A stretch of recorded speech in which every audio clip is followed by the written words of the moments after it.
change my information of the stream. Bloody hell. It's not like that's important, but I forgot to do it. Chapter... Oh, no. I had it already prepared. How nice is that? Okay. Quite a surprising turn of events.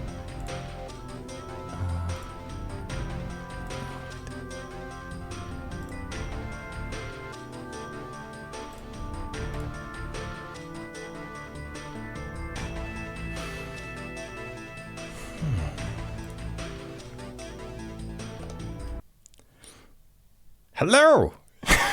Greetings! Greetings, citizen. Oh, it's a beautiful day today. Well, it could be hotter, so I shouldn't say it's like smoldering hot, because it's not. But it's like properly hot. It's like hotty hot hot. Ah, yes. And I'm in the room that is on the hot side of the building, because the room on the cold side of the building is still not ready, so... Yeah. Oh no, you don't have to shut up here. Like you are. Yes, I have like a side link with my faithful assistant that is notifying me if something goes terribly wrong sometimes. So yeah, we have plenty of avenues, plenty of paths to reach one single destination.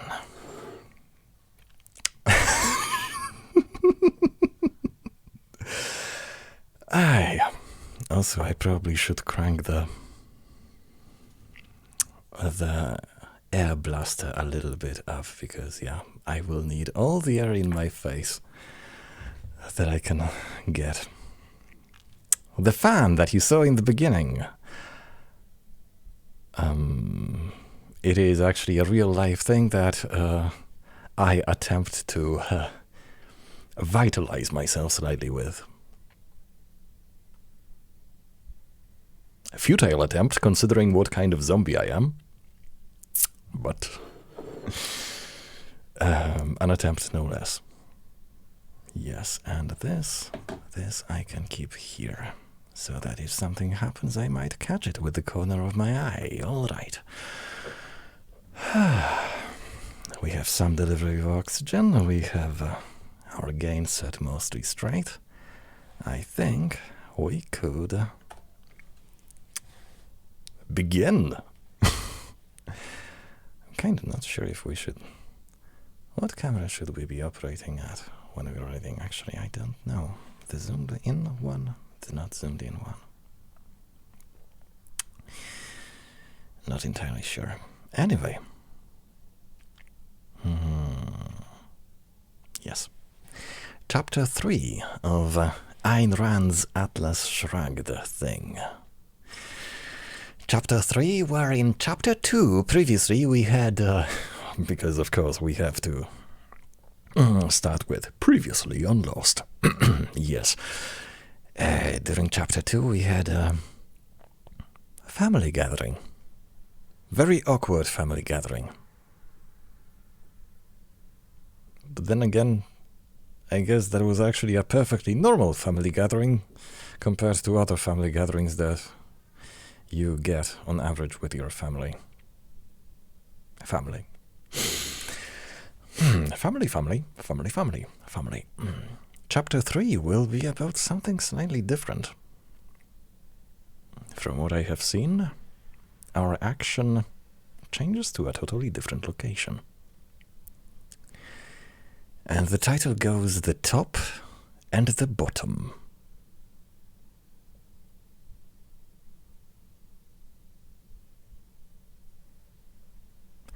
The ceiling was that of a cellar, so heavy and low that people stooped when crossing the room, as if the weight of the vaulting rested on their shoulders. The circular bolts of dark red leather were built into walls of stone that looked eaten by age and dampness. There were no windows, only patches of blue light shooting from dents in the masonry. the dead blue light proper for use in blackouts. The place was entered by way of narrow steps that led down as if descending deep under the ground. And yet this was the most expensive barroom in New York, and it was built on the roof of a skyscraper.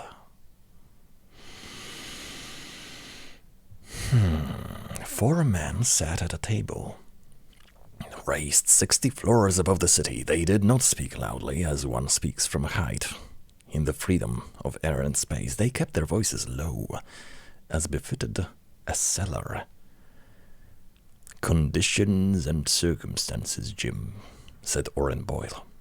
"Conditions and circumstances absolutely beyond human control. We had everything mapped to roll those rails, but unforeseen developments set in which nobody could have prevented.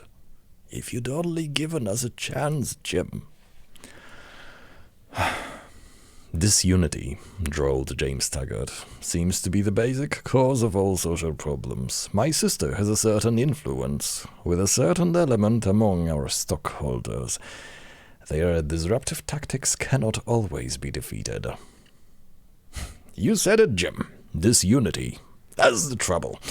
It's my absolute opinion that in our complex industrial society, no business enterprise can succeed without sharing the burden of the problems of other enterprises."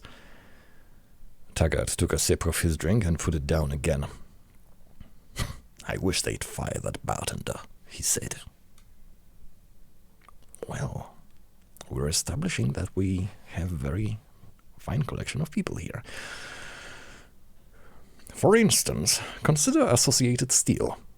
We've got the most modern plant in the country and the best organization. Organization? That seems to me to be an indisputable fact, because we got the Industrial Efficiency Award of Globe magazine last year, so we can maintain that we've done our best and nobody can blame us. But we can't help if the iron ore situation is a national problem. We could not get the ore, Jim." Taggart said nothing. He sat with his elbows spread wide on the tabletop. The table was uncomfortably small, and this made it more uncomfortable for his 3 companions. Companions? Yes, but they did not seem to question his privilege.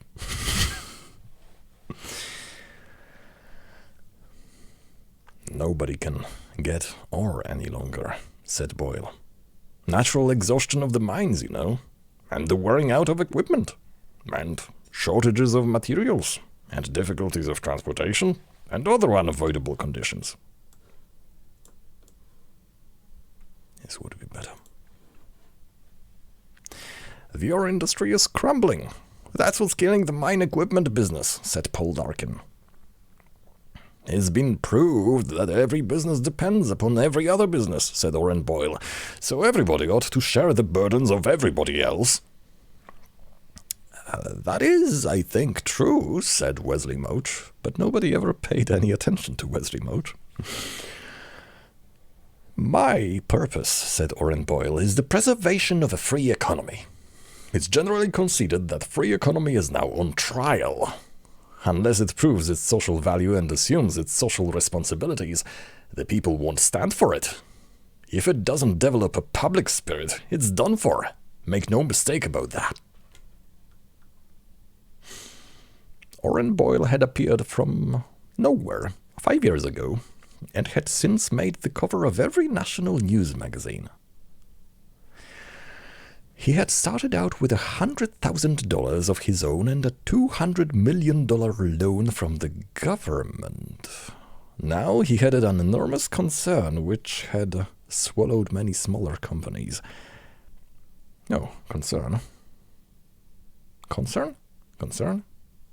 Should I accentuate this differently? Because this is not like concern for others, this is like a concern as a company, like an enterprise.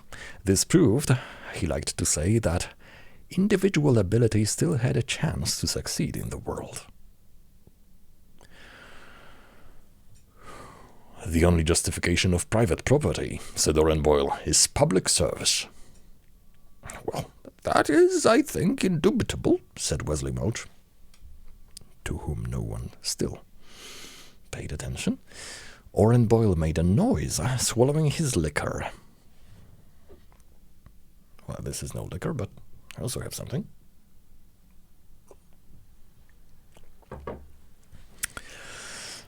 He was a large man with big, virile gestures. Everything about his person was loudly full of life, except the small black slits of his eyes. His eyes were completely dead, yes. That's my fabrication, but apparently. Yeah, your whole appearance should be lively, but nobody cares about your eyes. Eyes are, as those philosophy people tend to speak, they are generally an important part of human body when it comes to communication or perception of another human being. Yes, that is one thing that I have learned in my years of... Jim, he said, Reardon metal seems to be a colossal kind of... Jim, he said, Reardon metal seems to be a colossal kind of swindle. Uh-huh, said Taggart. I hear there's not a single expert who's given a favorable report on it. No, not one. We've been improving steel rails for generations and increasing their weight. Now, is it true that these Reardon metal rails are to be lighter than the cheapest grade of steel? That's right, said Taggart. Lighter. But it's ridiculous, Jim. It's physically impossible. For your heavy-duty, high-speed main-line track? That's right. But you're just inviting disaster. My sister is. Taggart made the stem of his glass whirl slowly between two fingers. There was a moment of silence. The National Council of Metal Industries, said Oren Boyle, passed a resolution to appoint a committee even, to study the question of Reardon metal inasmuch as its use may be an actual public hazard. That is, in my opinion, wise, said Wesley Mouch. When everybody agrees, Taggart's voice suddenly went shrill. When everybody agrees, Taggart's voice suddenly went shrill. When people are unanimous, how does one man dare to dissent? Shrill? Okay. By what right? That's what I want to know. By what right? By the right of individual freedom?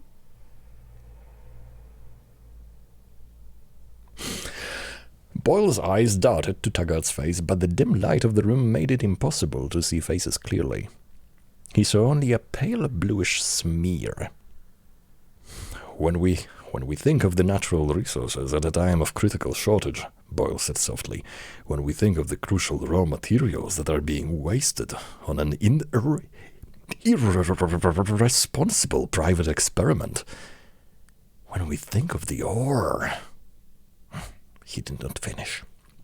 He did not need to finish. He glanced at Taggart again, but Taggart seemed to know that Boyle was waiting and to find the silence enjoyable. The public has a vital stake in natural resources, Jim, such as iron ore. The public can't remain indifferent to reckless, selfish waste by an antisocial individual. After all, private property is a trusteeship held for the benefit of society as a whole. This book is not a think about the children. This book is about think about the society. Yes, just think of the society. Think. Have some consideration for that precious thing that we share. Taggart glanced at Boyle and smiled. The smile was pointed. It seemed to say that something in his words was an answer to something in the words of Boyle. The liquor they serve here is swill. I suppose that's the price we have to pay for not being crowded by all kinds of rabble but I do wish they'd recognize that they're dealing with experts. Since I hold the purse strings, I expect to get my money's worth, and at my pleasure. Boyle did not answer. His face had become sullen. Listen, Jim. You can insult many things, but no one dares to insult liquor in my presence. Okay, slight fabrication. Listen, Jim, he began heavily. Taggart smiled. What? I'm listening. Jim, you will agree, I'm sure, that there is nothing more destructive than a monopoly. Yes, said Taggart. On the one hand, on the other, there's the blight of unbridled competition. That's true. That's very true. And the proper course is always, in my opinion, in the middle. So it is, I think, the duty of society to snip the extremes now, isn't it? Yes, said Taggart. Yes, it is. Consider the picture of the iron ore business. The national output seems to be failing at an ungodly rate. It threatens the existence of the whole steel industry. Steel mills are shutting down all over the country. There's only one mining company that's lucky enough not to be affected by the general conditions. Its output seems to be plentiful and always available on schedule, but who gets the benefit of it? Nobody except its owner. Would you say that that's fair? No, said Taggart. It isn't fair. Most of us don't own iron mines. How can we compete with a man who's got a corner on God's natural resources? Is it any wonder that he can always deliver steel, while we have to struggle and wait and lose our customers and go out of business? Is it in the public interest to let one maid... Well, I'm not clipping, am I? Yes, I think I'm not. And to let one man destroy an entire industry? No, said Taggart, it isn't. It seems to me that the national policy ought to be aimed at the objective of giving everybody a chance at his fair share of iron ore, with a view toward the preservation of the industry as a whole. Don't you think so? I think so. Boyle sighed. Then he said, cautiously, "But I guess there aren't many people in Washington capable of understanding a progressive social policy." Taggart said slowly, "There are. No, not many and not easy to approach, but there are. I might speak to them." Boyle picked up his drink and swallowed it in one gulp, as if he had heard all he had wanted to hear.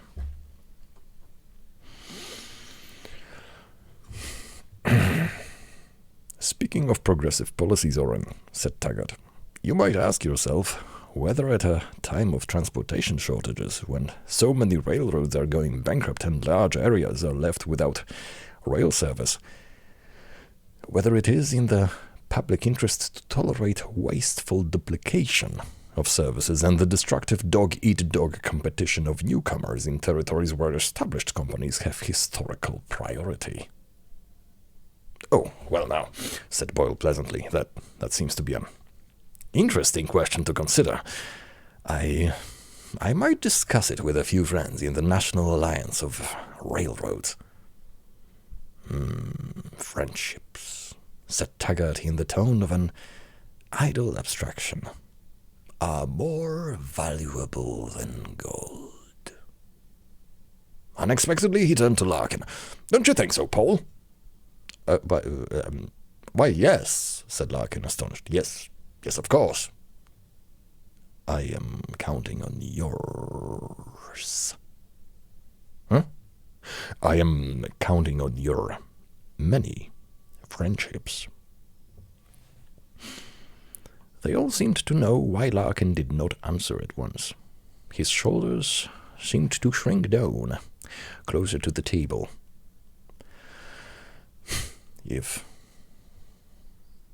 Well, if everybody could pull for a common purpose, then nobody would have to be hurt, he cried suddenly, in a tone of incongruous... I still haven't checked how to actually pronounce that word, how to accentuate it. Incongruous despair. He saw Taggart watching him and added, pleading, I wish we didn't have to hurt anybody. This is an anti-social attitude, drawled Taggart. People who are afraid to sacrifice somebody have no business talking about a common purpose. But I am a student of history, said Larkin hastily. I recognize historical necessity. Good, said Taggart. I can't be expected to buck the trend of the whole world, can I? Larkin seemed to plead, but the plea was not addressed to anyone. Can I? You can't, Mr. Larkin, said Wesley Mouch. You and I are not to be blamed if we... Larkin jerked his head away. It was almost a shudder. He could not... Larkin jerked his head away, yes. It was almost a shudder. He could not bear to look at Mouch.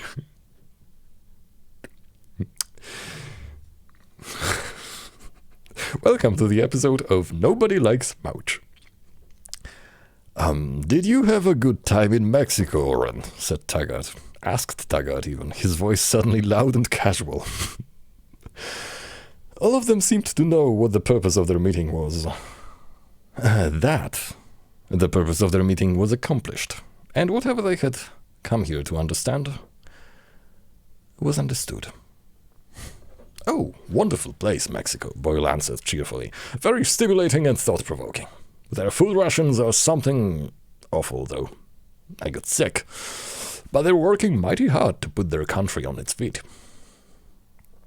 How are things going down there? Are you sure you're not in Nicaragua?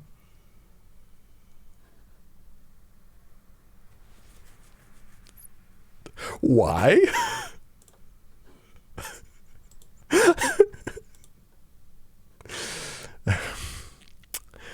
Yes. Scroll up. How can you mention Mexico and not add yellow filter? I feel betrayed.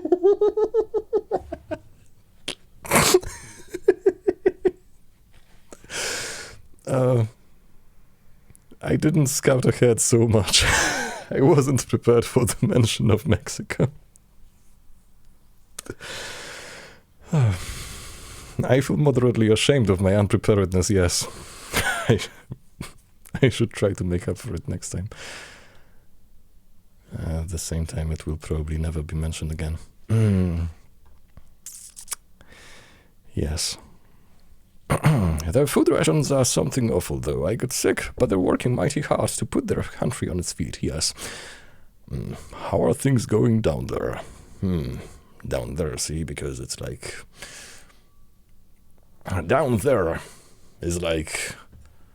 It encompasses both aspects of United States versus Mexico. The dominance and the geographical fact that it is south of the United States, yes. Like all those phrases. For example, like when addressing Australia, the land down under, like... You would have to be like a very kind of upstanding and optimistic person not to read any negative meanings into such a name given to your continent. Land down, and not only down, but also under.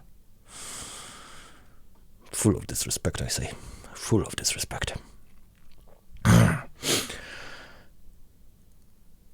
Oh, pretty splendid, it seems to me. Pretty splendid. Right at the moment, however, they are... but then, what they're aiming at is the future. Yes, the People's State of Mexico has a great future. They'll beat us in a few years. Did you go down to the San Sebastian mines? The four figures at the table sat up straighter and tighter. All of them had invested heavily in the stock of the San Sebastian mines. Boyle did not answer at once. so that his voice seemed unexpected and unnaturally loud when it burst forth. Oh, sure, certainly. That's what I wanted to see most. And what? How are things going? Great. Great. They must certainly have the biggest deposits of copper on Earth, down inside that mountain. Did they seem to be busy? Never saw such a busy place in my entire life. What were they busy doing? Oh, well, with the kind of spick superintendent they have down there, I couldn't understand half of what he was talking about, but they're certainly busy. Any trouble of any kind?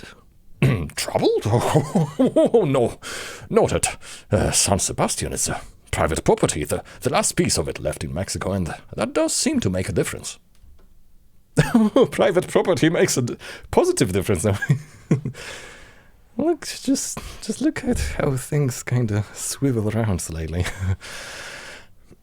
Oren, Taggart asked cautiously, what about those rumors that they are planning to nationalize the San Sebastian mines? Oh, slander, said Boyle angrily. Plain vicious slander. I know it for certain. I had dinner with the Minister of Culture and lunches with all the rest of the boys. There ought to be a law against irresponsible gossip, said Taggart sullenly. Let's have another drink. He waved irritably at a waiter. There was a small bar in a dark corner of the room, where an old, wizened bartender stood for long stretches of time without moving. When called upon, he moved with contemptuous slowness. His job was that of a servant to men's relaxation and pleasure, but his manner was that of an embittered quack ministering to some guilty disease. The four men sat in silence until the waiter returned with their drinks. The glasses he placed on the table were 4 spots of faint blue glitter in the semi-darkness, like 4 feeble jets of gas flame. Taggart reached for his glass and smiled. Suddenly. Let's drink to the sacrifices to historical necessity, he said, looking at Larkin. There was a moment's pause. In a lighted room, it would have been the contest of 2 men holding each other's eyes. Here they were merely looking at each other's eye sockets. Then Larkin picked up his glass. It's my party, boys. Whoa, wait. It's my party, boys, yes, said Taggart as they drank.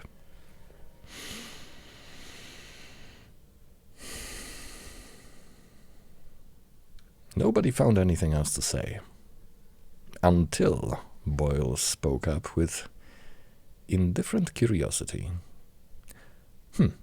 Say, Jim, I meant to ask you, what in hell's the matter with your train service down on the San Sebastian line?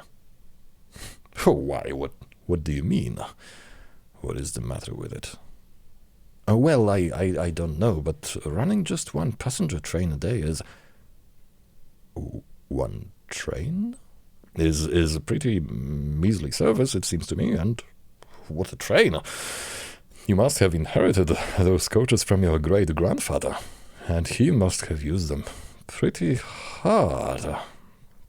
And where on earth did you get that wood-burning locomotive? Wood-burning? Yeah, that's what I said. Wood-burning? I never saw one before, except in photographs. What museum did you drag it out of? No, don't act as if you didn't know it. Just tell me, what's the gag? Oh. Well, yes, of course I knew it, said Taggart hastily. It was just... You just happened to choose the 1 week when we had a little trouble with our motive power. Our new engines are on order, but there has been a slight delay. You know, what a problem we were having with the manufacturers of locomotives. But it's only temporary. Oh, of course, said Boyle. Delays can't be helped. It's the strangest train I ever rode on, though. Nearly shook my guts out. Within a few minutes, they noticed that Taggart had become silent. I wonder why. He seemed preoccupied with a problem of his own. When he rose abruptly, without apology, they rose too, accepting it as a command. Larkin muttered, smiling too, strenuously. It was a pleasure, Jim. A pleasure. That's how great projects are born. Over a drink with friends. Social reforms are slow, said Taggart coldly. It is advisable to be patient and cautious. For the first time he turned to Wesley Mouch. Oh, they need Wesley Mouch for something. Oh, what I like about you, Mouch, is that you don't talk too much.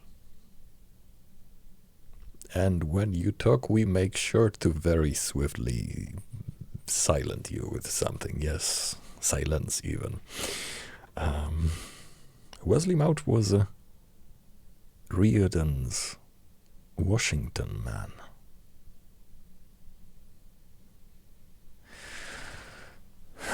There was still a remnant of sunset light in the sky when Taggart and Boyle emerged together into the street below. The transition was faintly shocking to them.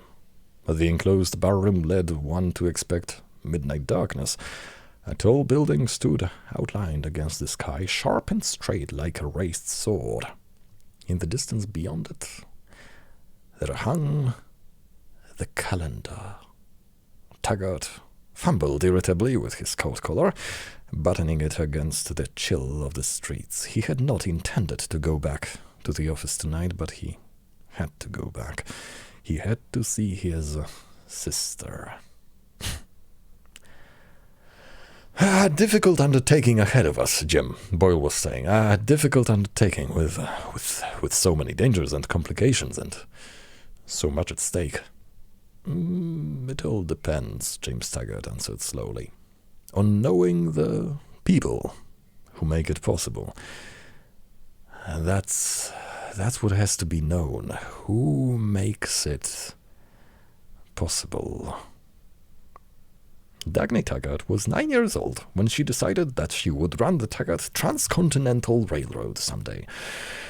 She stated it to herself when she stood alone between the rails, looking at the two straight lines of steel that went off into the distance and met in a single point. What she felt was an arrogant pleasure at the way the track cut through the woods. It did not belong in the midst of ancient trees, among green branches that hung down to meet green brush and the lonely spears of wild flowers, but there it was. The two steel lines were brilliant in the sun, and the black ties were like the rungs of a ladder, which she had to climb. Well, that was a swift transition if I ever saw one. We're suddenly with a different person at a pretty much different place, radically different place, at a very much different time of day. Without any, anything to basically make me brace for that. I feel shaken. It was not a sudden decision, but only the final seal of words upon something she had known long ago. In unspoken understanding, as if bound by a vow it had never been necessary to take, she and Daddy Willers had given themselves to the railroad from the first conscious days of their childhood.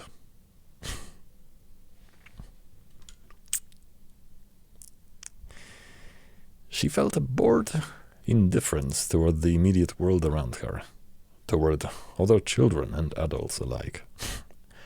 She took it as a regrettable accident to be born patiently for a while, that she happened to be imprisoned among people who were dull. She had caught a glimpse of another world, and she knew that it existed somewhere. The world that had created trains, bridges, telegraph wires, and signal lights winking in the night.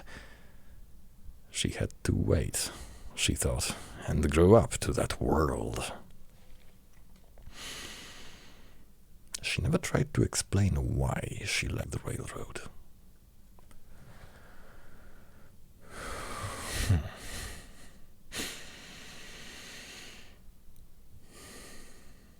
Whatever it was that others felt, she knew that this was one emotion for which they had no equivalent and no response. She felt the same emotion in school, in classes of mathematics, the only lessons she liked. She felt the excitement of solving problems, the insolent delight of taking up a challenge and disposing of it without effort, the eagerness to meet another, harder test. She felt, at the same time, a growing respect for the adversary, for a science that was so clean, so strict, so luminously rational. Studying mathematics, she felt, quite simply and at once, how great that men have done this, and how wonderful that I am so good at it.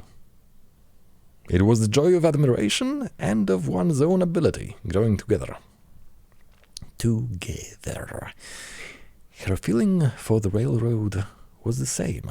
Worship of the skill that had gone to make it, of the ingenuity of someone's clean, reasoning mind. Worship with a secret smile that said she would know how to make it better someday. She hung around the tracks and the roundhouses like a humble student, but the humility had a touch of future pride, a pride to be earned.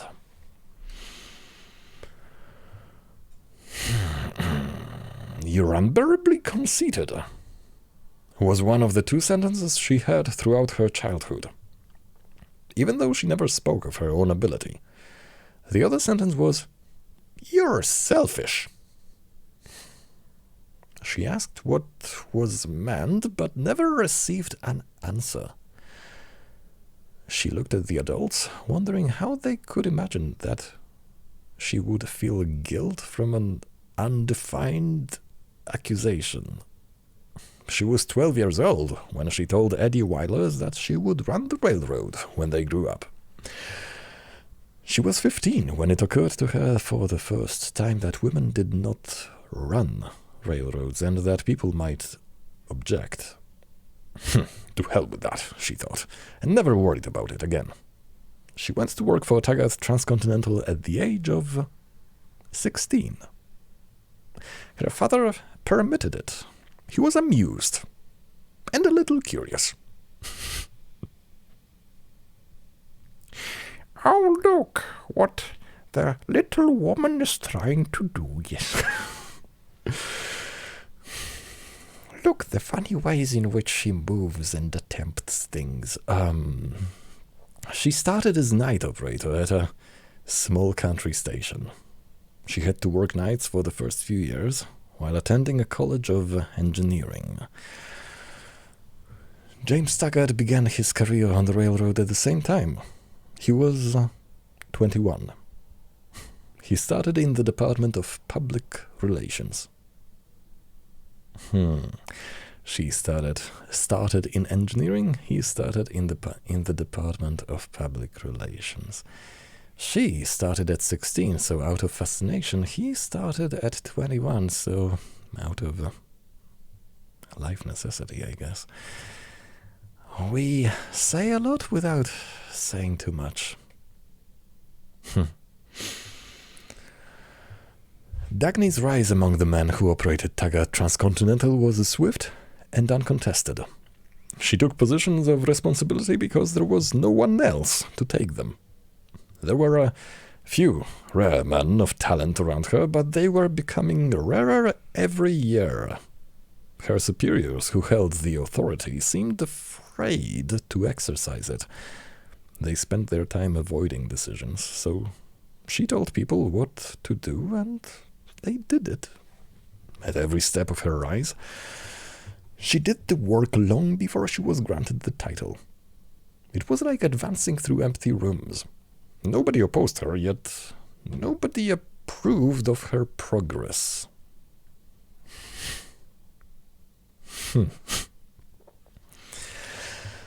Her father seemed astonished and proud of her, but he said nothing, and there was a sadness in his eyes when he looked at her in the office. She was 29 years old when he died. "There has always been a Taggart to run the railroad," was the last thing he said to her. He looked at her with an odd glance. It had the quality of a salute and of compassion together.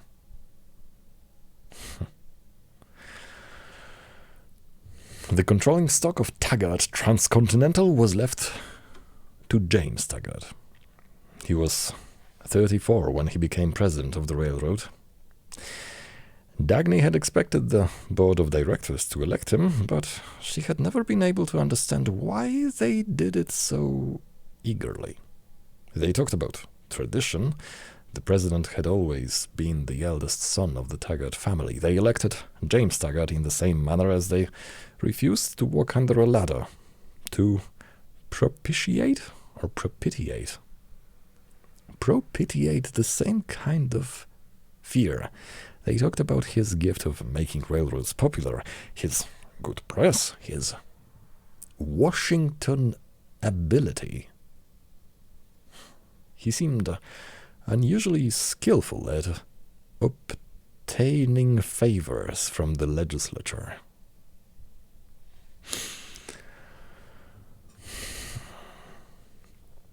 Dagny knew nothing about the field of Washington ability, or what such an ability implied. But it seemed to be necessary, so she dismissed it with the thought that there were many kinds of work which were offensive yet necessary, such as cleaning sewers. Somebody had to do it, and Jim seemed to like it. She had never aspired to the presidency. The operating department was her only concern. When she went out on the line, old railroad men who hated Jim said, "There will always be a Taggart to run the railroad," looking at her as her father had looked. She was armed against Jim by the conviction that he was not smart enough to harm the railroad too much, and that she would always be able to correct whatever damage he caused. At 16, sitting at her operator's desk, watching the lighted windows of Taggart trains roll past, she had thought that she had entered her kind of world. In the years since, she learned that she hadn't. The adversary she found herself forced to fight was not worth matching or beating. It was not a superior ability which she would have found honor in challenging. It was ineptitude. A grey spread of cotton that deemed soft and shapeless. I think seemed soft and shapeless, that could offer no resistance to anything or anybody, yet managed to be a barrier in her way. She stood, disarmed, before the riddle of what made this possible. She could find no answer.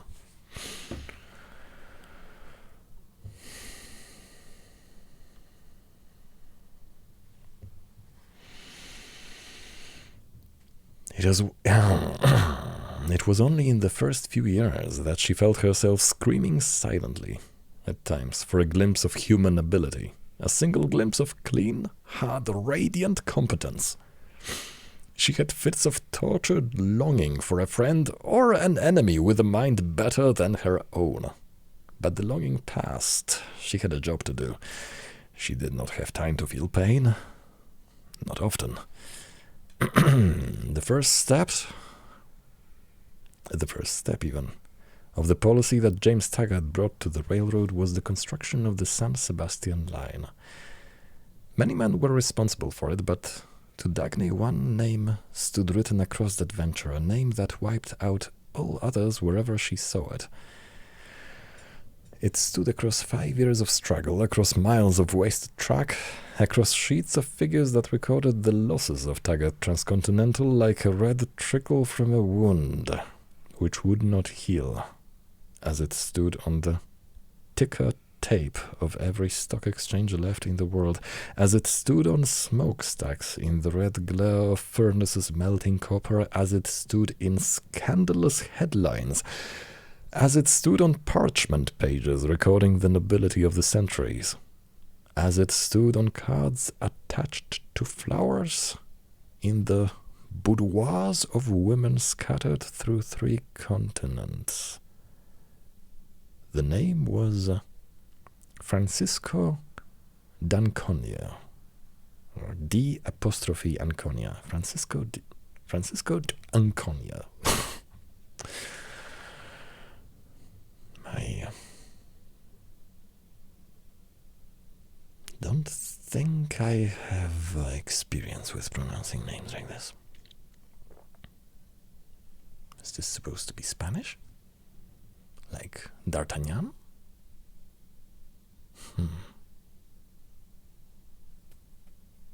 I don't know. At the age of 23, when he inherited his fortune, Francisco d'Anconia had been famous as the copper king of the world. Now, at 36, he was famous as the richest man and the most spectacularly worthless playboy on earth. He was the last descendant of one of the noblest. Noblest? Noblest?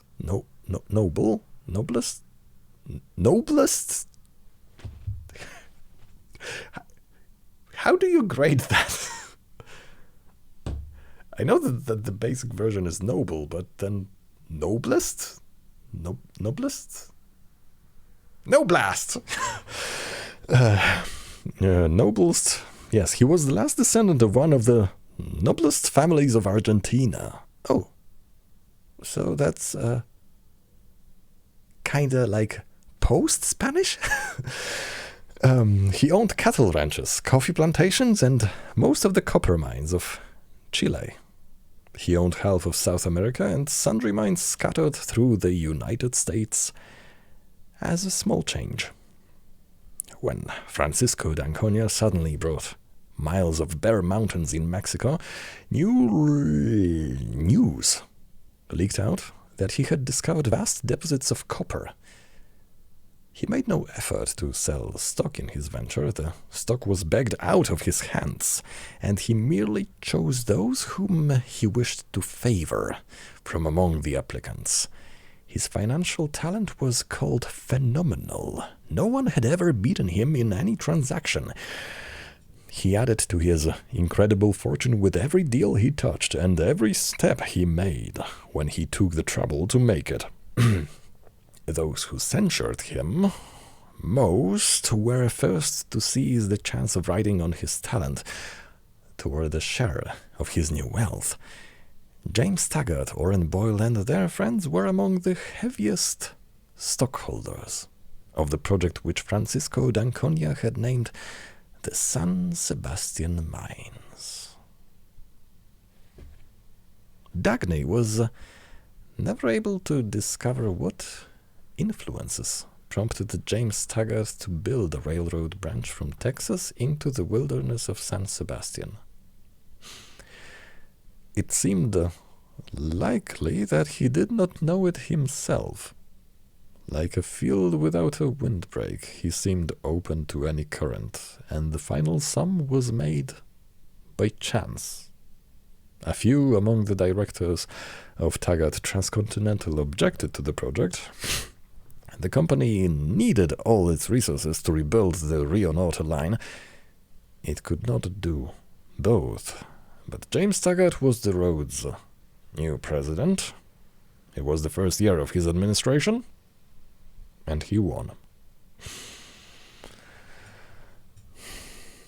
The People's State of Mexico was eager to cooperate and signed a contract guaranteeing for 200 years the property right of Taggart Transcontinental to its railroad line in a country where no property rights existed. Francisco d'Anconia had obtained the same guarantee for his mines. Dagny fought against the building of the San Sebastian line. She fought by means of whoever would listen to her, but she was only an assistant in the operating department. Too young, without authority, and nobody listened. She was unable, then nor since, to understand the motives of those who decided to build the line. Sitting as a helpless spectator, a minority member at one of the board meetings, she felt a strange evasiveness in the air of the room, in every speech, in every argument, as if the real reason of their decision were never stated, but clear to everyone except herself. They spoke about the future importance of the trade with Mexico, about a rich stream of freight, about the large revenues assured to the exclusive carrier of an inexhaustible supply of copper. They proved it by citing Francisco d'Anconia's past achievements. They did not mention any mineralogical facts about the San Sebastian mines. Few facts were available. The information which d'Anconia had released was not very specific, but they did not seem to need facts. They spoke at great length about the poverty of the Mexicans and their desperate need for railroads. They've never had a chance. It is our duty to help an underprivileged nation to develop. A country, it seems to me, is its neighbor's keeper. She sat, listening, and she thought of the many branch lines which Taggart Transcontinental had had to abandon. The revenues of the great railroad had been falling slowly for many years. She thought of the ominous need of repairs, ominously neglected over the entire system. Their policy on the problem of maintenance was not a policy, but a game. They seemed to be playing with a piece of rubber that could be stretched a little, and then a little more.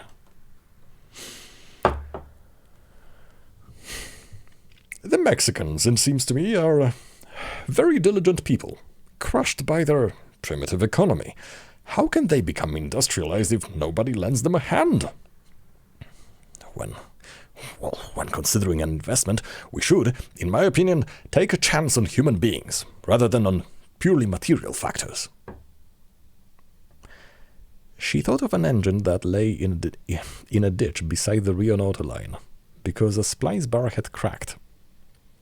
She thought of the 5 days when all traffic was stopped on the Rio Norte line, because a retaining wall had collapsed, pouring tons of rock across the track.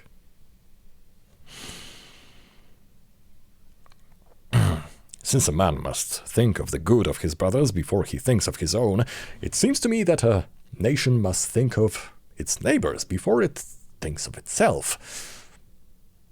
She thought of a newcomer called Ellis Wyatt, whom people were beginning to watch, because his activity was the first trickle of a torrent of goods about to burst from the dying stretches of Colorado. The Rio Norte line was being allowed to run its way to a final collapse just when its fullest efficiency was about to be needed and used. Material greed isn't everything. There are non-material ideals to consider. I confess to a feeling of shame when I think that we own a huge network of railways, while the Mexican people have nothing but 1 or 2 inadequate lines. The old theory of economic self-sufficiency has been exploded long ago. It is impossible for one country to prosper in the midst of a starving world. She thought that to make Taggart Transcontinental what it had been once, long before her time. Every available rail, spike, and dollar was needed. And how desperately little of it was available. They spoke also at the same session, in the same speeches, about the efficiency of the Mexican government that held complete control of everything. Mexico had a great future, they said, and would become a dangerous competitor in a few years. Mexico's got discipline, the man of the board kept saying, with a note of envy in their voices. James Taggart let it be understood in unfinished sentences and undefined hints that his friends in Washington, whom he never named, wished to see a railroad line built in Mexico, that such a line would be of great help in matters of international diplomacy, that the goodwill of the public opinion of the world would more than repay Taggart Transcontinental for its investment. They voted to build the San Sebastian line at a cost of $30 million.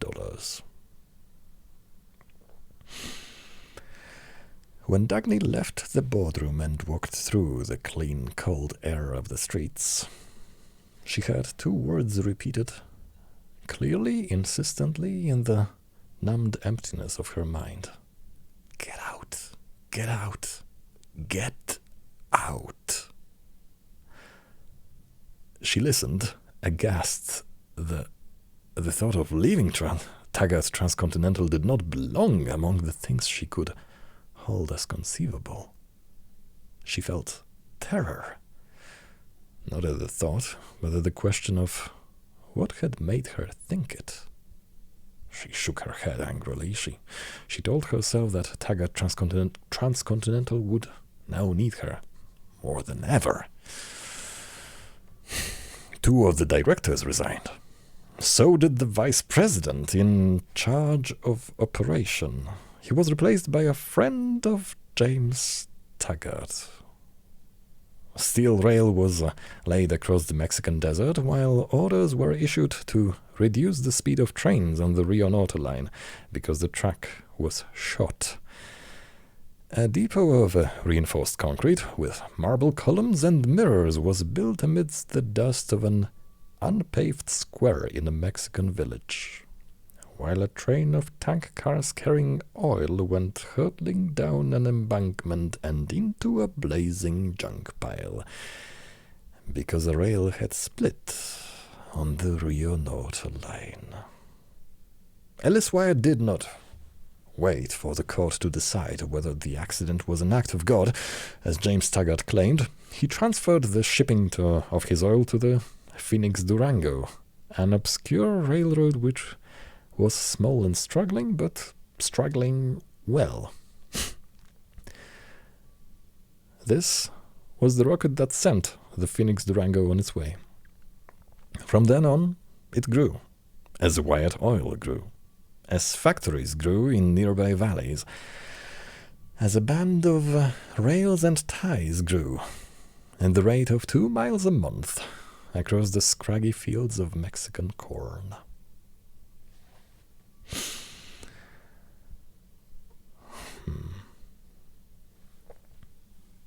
Dagny was 32 years old when she told James Taggart that she would resign. She had run the operating department for the past 3 years without title, credit, or authority. She was defeated by loathing for the hours, the days, the nights she had to waste circumventing the interference of Jim's friend, who bore the title of Vice President in charge of operation. The man had no policy, and any decision he made was always hers, but he made it only after he had made every effort to make it impossible. What she delivered to her brother was an ultimatum. He gasped. "Oh, but Dagny, you're a woman. A woman as operating vice president? It's unheard of. The board won't consider it." "Well, then I'm through," she answered. She did not think of what she would do with the rest of her life. To face leaving Taggart Transcontinental was like waiting to have her legs amputated. She thought she would let it happen, then take up the load of whatever was left. She never understood why the board of directors voted unanimously to make her vice president in charge of operation.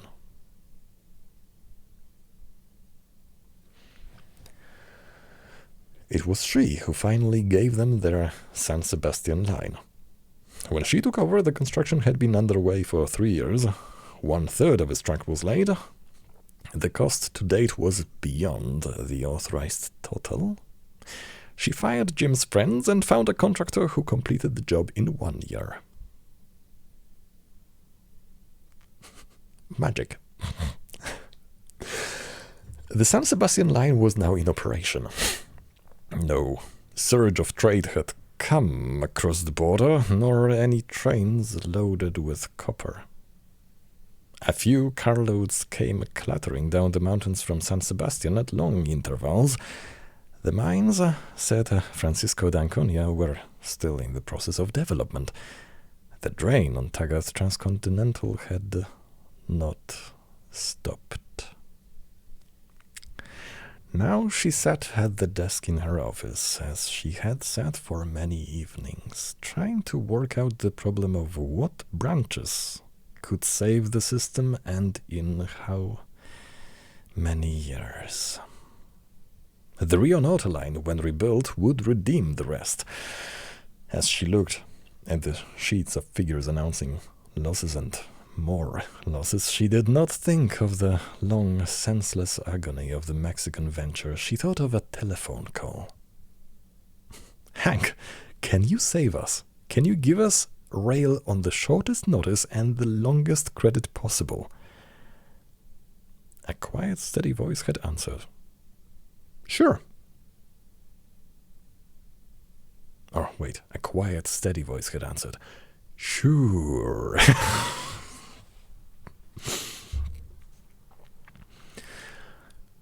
The thought was a point of support. She leaned over the sheets of paper on her desk, finding it suddenly easier to concentrate. There was one thing, at least, that could be counted upon not to crumble when needed. James Taggart crossed the anteroom of Dagny's office, still holding the kind of confidence he had felt among his companions at the barroom half an hour ago. When he opened her door, the confidence vanished. He crossed the room to her desk like a child being dragged to punishment, storing the resentment for all his future years. He saw a head bent over sheets of paper, the light of the desk lamp glistening on strands of disheveled hair. Disheveled? Disheveled. I always see this word, I never hear it. Disheveled, I guess. Disheveled hair. A white shirt clinging to her shoulders, its loose folds suggesting the thinness of her body. What is it, Jim? What are you trying to pull on the San Sebastian line? She raised her head. Pull? Why? What sort of schedule are we running down there, and what kind of trains? She laughed. The sound was gay and a little weary. You really ought to read the reports sent to the president's office, Jim, once in a while. What do you mean? We've been running that schedule and those trains on the San Sebastian for the last 3 months. One passenger train a day? In the morning, and one freight train every other night. Good God! On an important branch like that? Well, the important branch can't even pay for those 2 trams. But the Mexican people expect real service from us.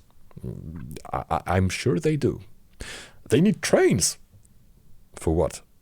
For to help them develop local industries. How do you expect them to develop if we don't give them transportation? I don't expect them to develop. That's just your personal opinion. I don't see what right you had to take it upon yourself to cut our schedules. Why, the copper traffic alone will pay for everything. When? He looked at her. His face assumed the satisfaction of a person about to utter something that has the power to hurt.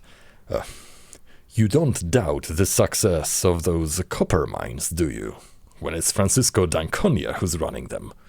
He stressed the name, watching her.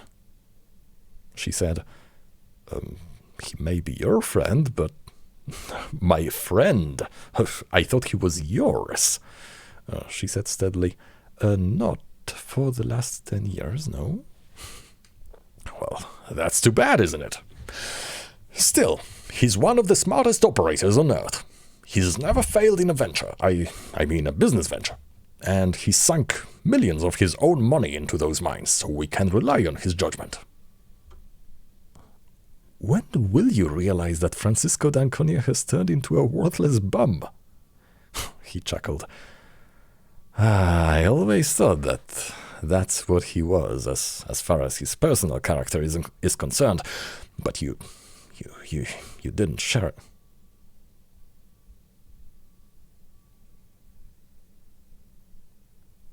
Who is speaking now? Wait a second. He is speaking, okay. I always thought that that's what he was, yes, a worthless bum as far as his personal character is concerned, but you didn't share my opinion. Yours was opposite. Oh my, how opposite? Surely you remember our quarrels on the subject. Shall I quote some of the things you said about him? I can only surmise as to some of the things you did.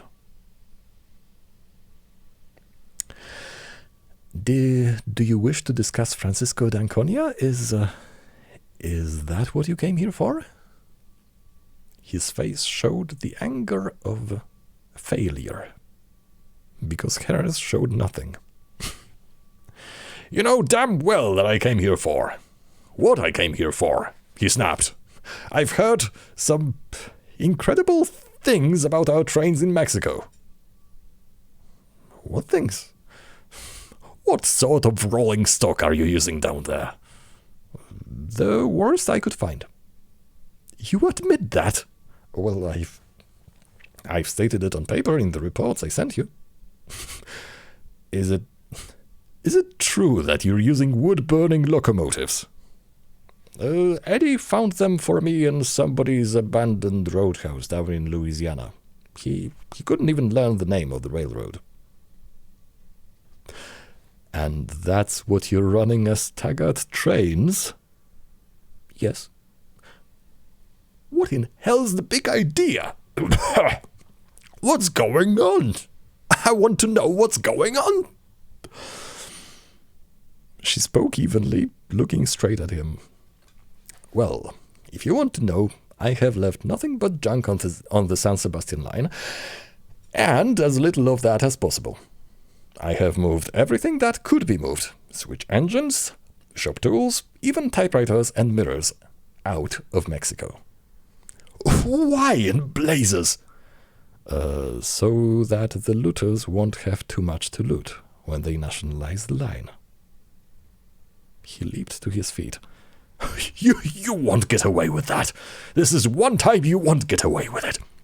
To have the nerve to pull such a low, unspeakable... Just because of some vicious rumors when we have a contract for 200 years and... Jim, she said slowly, there is not a car, engine, or ton of coal that we can spare anywhere on the system. I won't permit it. I absolutely won't permit such an outrageous policy toward a friendly people who need our help. Material greed isn't everything. After all, there are non-material considerations, even though you wouldn't understand them. She pulled a pad forward and picked up a pencil. All right, Jim. How many trains do you wish me to run on the San Sebastian line? Yeah. Which runs do you wish me to cut, and on which of our lines, in order to get the diesels and the steel coaches? I don't want you to cut any runs. Then where do I get the equipment for Mexico? That's for you to figure out. It's your job. I am not able to do it. You will have to decide. That's your usual rotten trick, switching the responsibility to me. Oh, well, I'm waiting for orders, Jim. I'm not going to let you trap me like that. She dropped the pencil. Then the San Sebastian schedule will remain as it is. Just wait till the board meeting next month. I'll demand a decision, once and for all, on how far the operating department is to be permitted to exceed its authority. You're going to have to answer for this. I'll answer for it. She was back at her work before the door had closed on James Taggart. When she finished, pushed the papers aside and glanced up, the sky was black beyond the window, and the city had become a glowing spread of lighted glass without masonry. She rose reluctantly. She resented even the small defeat of being tired, but she knew that she was tonight. The outer office was dark and empty. Her staff had gone. Only Eddie Willers was still there at his desk in his glass-partitioned enclosure that looked like a cube of light in a corner of the large room. She waved to him on her way out. She did not take the elevator to the lobby of the building, but to the concourse. Concourse? What the hell is a concourse? To the concourse of the Taggart terminal. She liked to walk through it on her way home.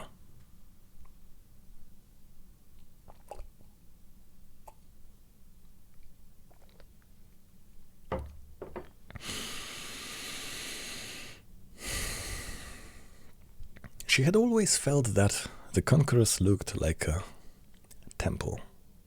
Glancing up at the distant ceiling, she saw dim vaults supported by giant granite columns and the tops of vast windows glazed by darkness. The vaulting had the solemn peace of a cathedral even, spread in protection high above the rushing activity of men. Dominating the concourse, but ignored by the travelers as a habitual sight, stood a statue of Nathaniel Taggart, the founder of the railroad. Dagny was the only one who remained aware of it, and had never been able to take it for granted. To look at that statue whenever she crossed the concourse was the only form of prayer she knew. Nathaniel Taggart had been a penniless adventurer who had come from somewhere in New England and built a railroad across a continent in the days of the first steel rails. His railroad still stood.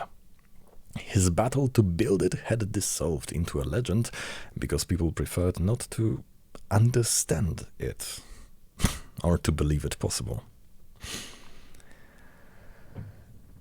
He was a man who had never accepted the creed that others had the right to stop him. He set his goal and moved toward it, his way as straight as one of his rails.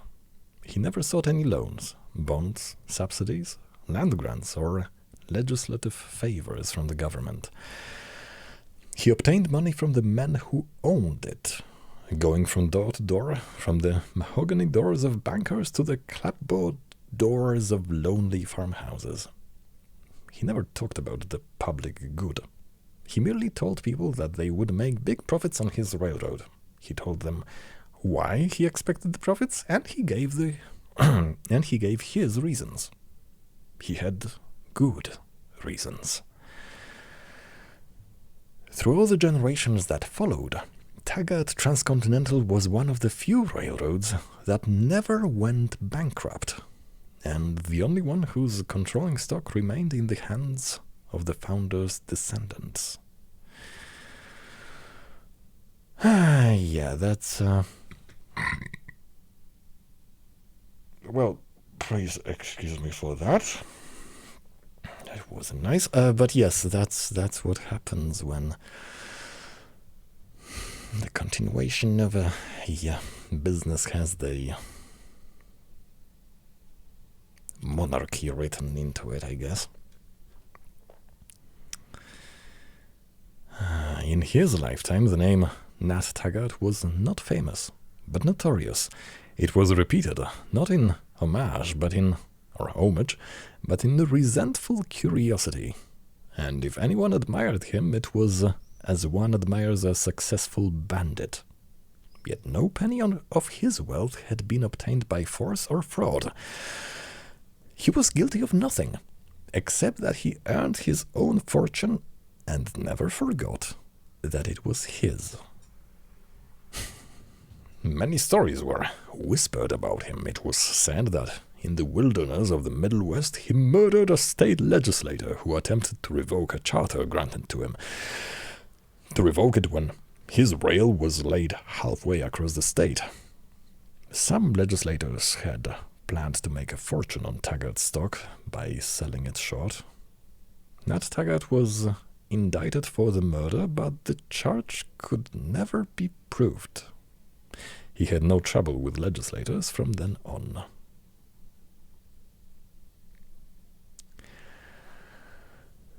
It was said that Nat Taggart...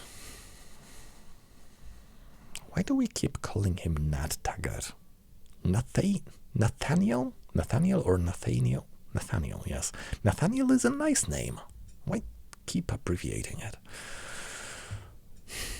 Nathaniel, and yeah, the female derivative of that is also a pretty decent name.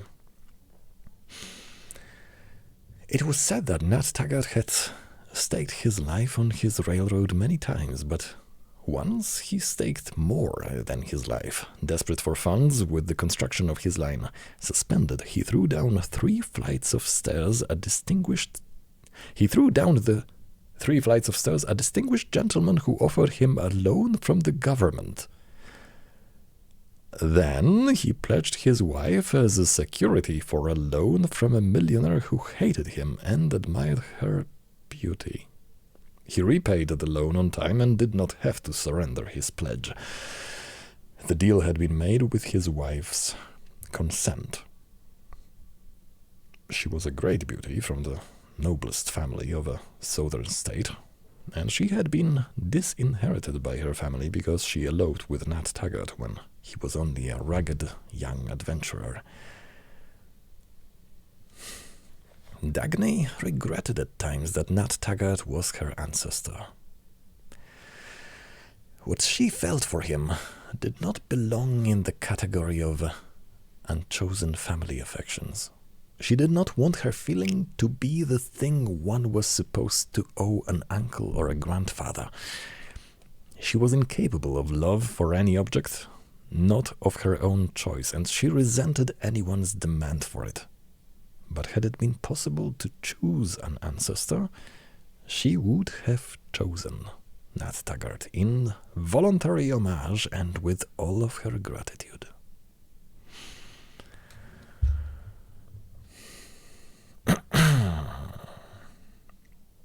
Nat Taggart's statue was copied from an artist's sketch of him, the only record ever made of his appearance. He had lived far into old age, but one could never think of him except as he was on that sketch, as a young man. In her childhood, his statue had been Dagny's first concept of the exalted. When she was sent to church or to school and heard people using that word, she thought that she knew what they meant. She thought of the statue. The statue was of a young man with a tall, gaunt body. Ayn Rand likes that adjective, gaunt. Okay. The statue was of a young man with a tall, gaunt body and an angular face. He held his head as if he faced a challenge and found joy in his capacity to meet it. All that Dagny wanted of life was contained in the desire to hold her head as he did. Tonight, she looked at the statue when she walked across the concourse. It was a moment's rest. It was as if a burden she could not name were lightened, and as if a faint current of air were touching her forehead.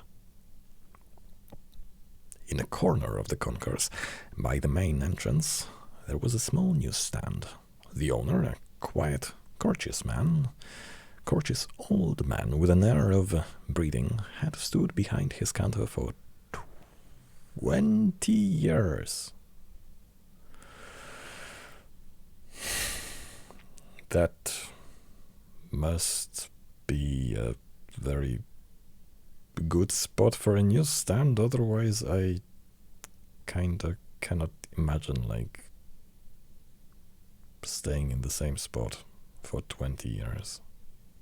No, I don't think I can. 8 hours at least every day. He had owned a cigarette factory once, but it had gone bankrupt, and he had resigned himself to the lonely obscurity of his little stand in the midst of an eternal whirlpool of strangers. He had no family or friends left alive. He had a hobby, which was his only pleasure. He gathered cigarettes from all over the world for his private collection. He knew every brand, made or that had ever been made. Dagny liked to stop at his newsstand on her way out. He seemed to be part of the Taggart terminal, like an old watchdog, too feeble to protect it, but reassuring by the loyalty of his presence. He liked to see her coming because it amused him to think that he alone knew the importance of the young woman in a sports coat and a slanting hat, who came hurrying anonymously through the crowd. She stopped tonight, as usual, to buy a package of cigarettes. "How is the collection?" she asked him.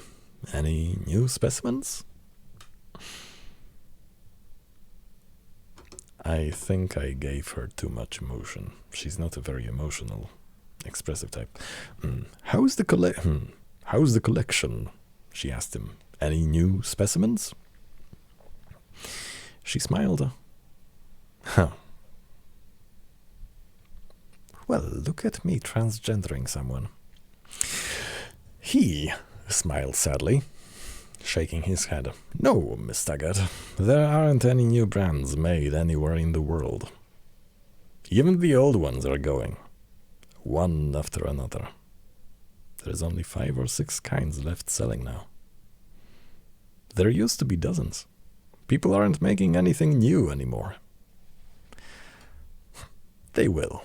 That's only temporary." He glanced at her and did not answer. Then he said,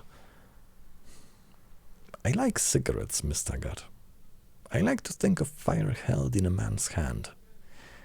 Fire, a dangerous force, tamed at his fingertips. I often wonder about the hours when a man sits alone watching the smoke of a cigarette, thinking. I wonder what great things have come from such hours. When a man thinks, there is a spot of fire alive in his mind, and it is proper that he should have the burning point of a cigarette as his one expression."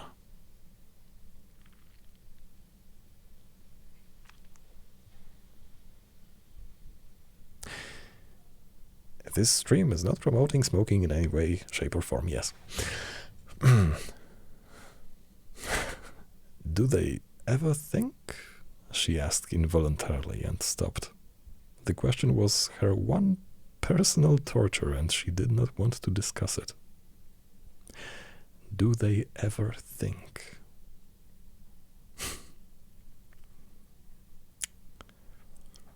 The old man looked as if he had noticed the sudden stop and understood it, but he did not start discussing it. He said instead, I don't like the thing that's happening to people, Miss Taggart. What? I don't know, but I've watched them here for 20 years and I've seen the change. They used to rush through here, and it was wonderful to watch. It was the hurry of men who knew where they were going and were eager to get there. Now they're hurrying because they are afraid. It's not a purpose that drives them, it's fear. They're not going anywhere, they're escaping. And I don't think they know what it is that they want to escape. They don't look at one another, they jerk when brushed against. They smiled too much, but it's an ugly kind of smiling. It's not a joy, it's pleading. I don't know what it is that's happening to the world. He shrugged. Oh well, who is John Galt? He's just a meaningless phrase. Huh. She was startled by the sharpness of her own voice. Yes, he's just a meaningless phrase, yes. And she added in apology, I don't like that empty piece of slang. What does it mean? Where did it come from? Nobody knows, he answered slowly.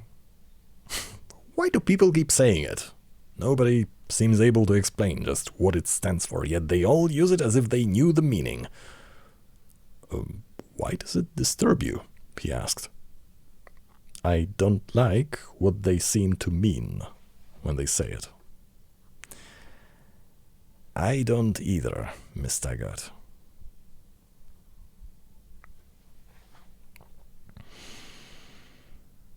Eddie Willers ate his dinners in the employees' cafeteria of the Taggart terminal. There was a restaurant in the building, patronized by Taggart executives, but he did not like it. The cafeteria seemed part of the railroad, and he felt more at home. The cafeteria lay underground. It was a large room with walls of white tile that glittered in the reflections of electric lights and looked like a silver brocade. It had a high ceiling, sparkling counters of glass and chromium, a sense of space and light. There was a railroad worker whom Eddie Willers met at times in the cafeteria. Eddie liked his face. They had been drawn into a chance conversation once, and then it became their habit to dine together whenever they happened to meet. Eddie had forgotten whether he had ever asked the worker's name or the nature of his job. He supposed that the job wasn't much because the man's clothes were rough and grease-stained. The man was not a person to him, but only a silent presence with an enormous intensity of interest in the one thing which was the meaning of his own life, in Taggart Transcontinental. Tonight, coming down late, Eddie saw the worker at a table in a corner of the half-deserted room. Eddie smiled happily, waving to him, and carried his tray of food to the worker's table. Is that not the worker that is, that would be kind of nicely gluing it up together, kind of connecting it? If that was the person that wanted to excuse himself out of employment in the TT, Taggart Transcontinental, TT. It probably isn't. And also, this switch of scenery and place, location, and people that once again happened pretty much without any warning, and this is still chapter number 3.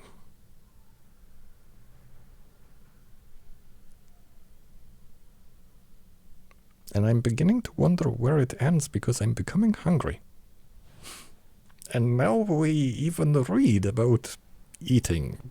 Just not helping.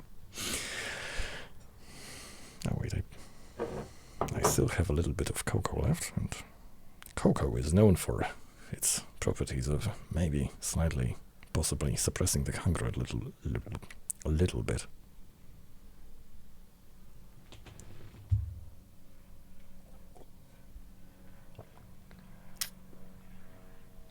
It is also known for the property of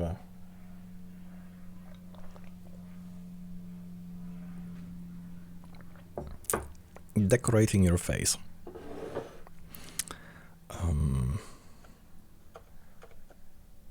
Yes.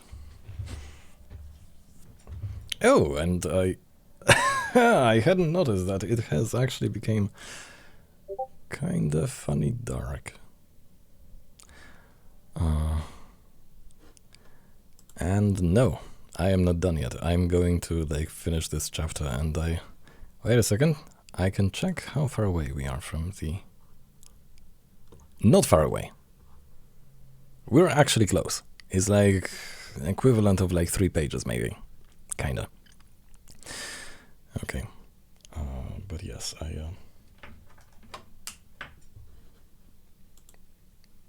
it's kind of funny how the day is still pretty much quite as sunny as it was, but the sun has simply moved, and that has changed the illumination of my face and this spot in the room quite drastically, you could say.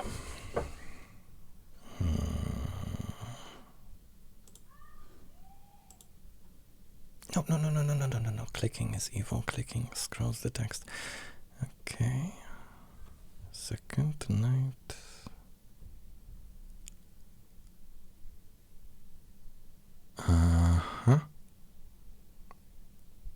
Yes. Eddie smiled happily, waving to him, and carried his tray of food to the workers' table. In the privacy of their corner, Eddie felt at ease, relaxing after the long strain of the day. He could talk as he did not talk anywhere else, admitting things he would not confess to anyone, thinking aloud, looking into the attentive eyes of the worker across the table. The Rio Norte line is our last hope, said Eddie Willers. But it will save us. We'll have at least one branch in good condition where it's needed most, and that will help to save the rest.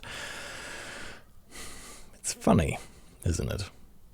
To speak about a last hope for Taggart Transcontinental. Do you take it seriously if somebody tells you that a meteor is going to destroy the Earth? I don't, either. From ocean to ocean, forever. That's what we heard all through our childhood, she and I. No, they didn't say forever, but that's what it meant. You know, I'm not any kind of a great man. I couldn't have built that railroad. If it goes, I won't be able to bring it back. I'll have to go with it. Yeah, don't pay attention. Don't pay any attention to me. I don't know why I should want to say things like that. I guess I'm just a little tired tonight. Yes, I worked late. She didn't ask me to stay, but there was a light under her door long after all the others had gone. Yes, she's gone home now. Trouble? Oh, there's always trouble in the office. She's not worried. She knows she can pull us through. Of course it's bad. We're having many more accidents than you hear about. We lost 2 diesels again last week. One just from old age, the other in a Head-on collision. Yes, we have diesels on order at the United Locomotive Works, but we've waited for them for 2 years. I don't know whether we'll ever get them or not. God, do we need them. Motive power, you can't imagine how important that is. That's the heart of everything. What are you smiling at? Well, as I was saying, it's bad. But at least the Rion Auto line is set. The first shipment of rail will get to the site in a few weeks. In a year, we'll run the first train on the new track. Nothing's going to stop us this time. Sure, I know who's going to lay the rail. McNamara of Cleveland. He's the contractor who finished the San Sebastian line for us. There, at least, is one man who knows his job, so we're safe. We can count on him, yes. There aren't many good contractors left. We're rushed as hell, but I like it. I've been coming to the office an hour earlier than usual, but she still beats me to it. She's always there first. What? I don't know what she does at night. Nothing much, I guess. No, she never goes out with anyone. She sits at home mostly and listens to music. She plays records. What do you care which records? Richard Halley. She loves the music of Richard Halley. Outside the railroad, that's the only thing she loves.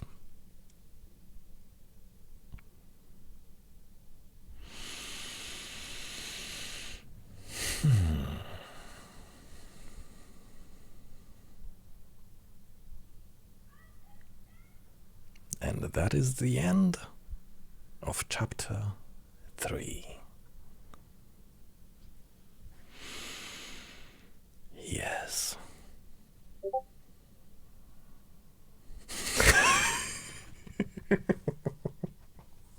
No, that's what you would like. Yes, and chapter 4 before us is the immovable movers. The gods, basically? What? Like the first principles of what? Yeah, that is the name of chapter 4. And we have chapter 10 total, and we have 10 chapters total. Dave, my mind is going. My mind is going. No, it's actually not so bad. Actually, this time I managed to preserve my condition a bit better than the last time, which I'm quite happy with, yes. And it was quite an... Well, usually, like, I think in the chapters of like Graham Masterton that I had been reading earlier, in some recent weeks, like the chapters were more like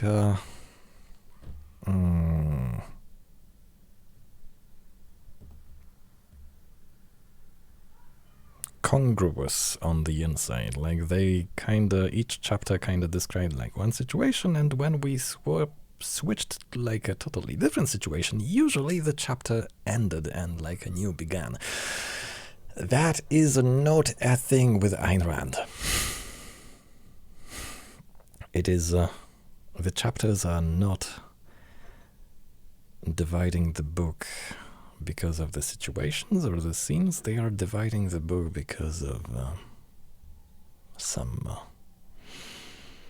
deeper laid ideas. Oh yes, and the chapter that we have finished, chapter 3, was called The Top and the Bottom. Alright. So,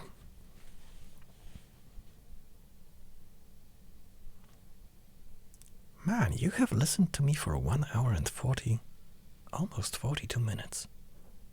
That is some patience on your side. Okay, if you skip the intro, then that would be just like 5 minutes less. 2 minutes less, actually. 2 minutes, 22 seconds less.